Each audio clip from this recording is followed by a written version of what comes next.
Hello, my name's Stephen Lummis and I'm a Senior Associate Solicitor here at Compensation Solicitors Online. One question we're often asked by clients is, what am I entitled to claim for?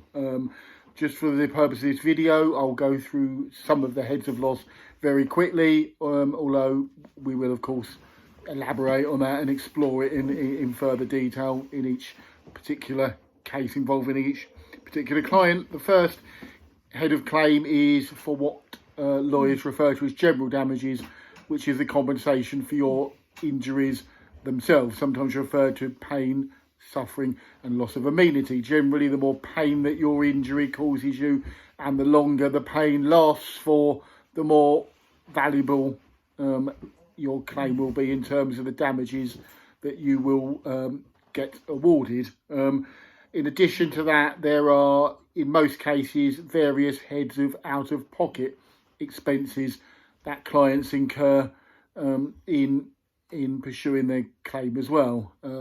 It could be any number of items, but the common ones which occur are travel expenses involved in attending medical appointments.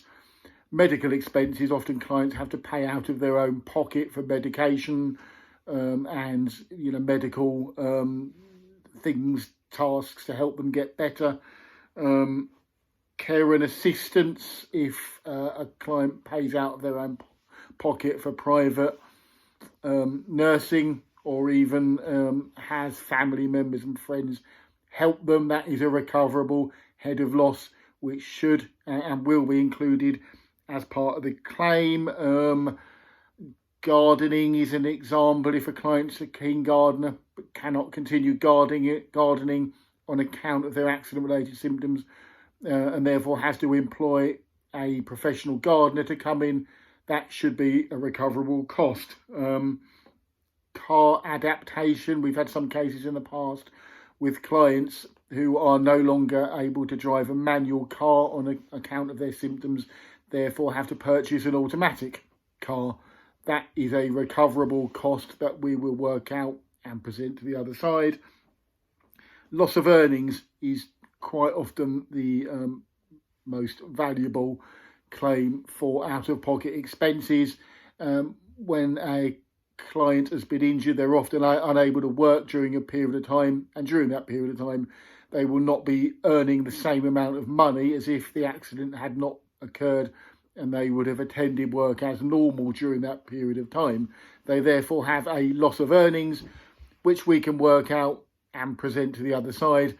That would be a past loss of earnings. And we also, with the more seriously injured cases, look as to whether the client has any future loss of earnings going forward. They may find themselves in a position where they're simply unable to undertake their work or fulfill the requirements of their work going forward, and therefore have a future loss of earnings and or are at some disadvantage in the job market. That's just some of the heads of out-of-pocket expenses. Each case is different, and some cases will have some that others won't. But for any further advice, please contact us and we'll be glad to assist you. Thank you. Bye.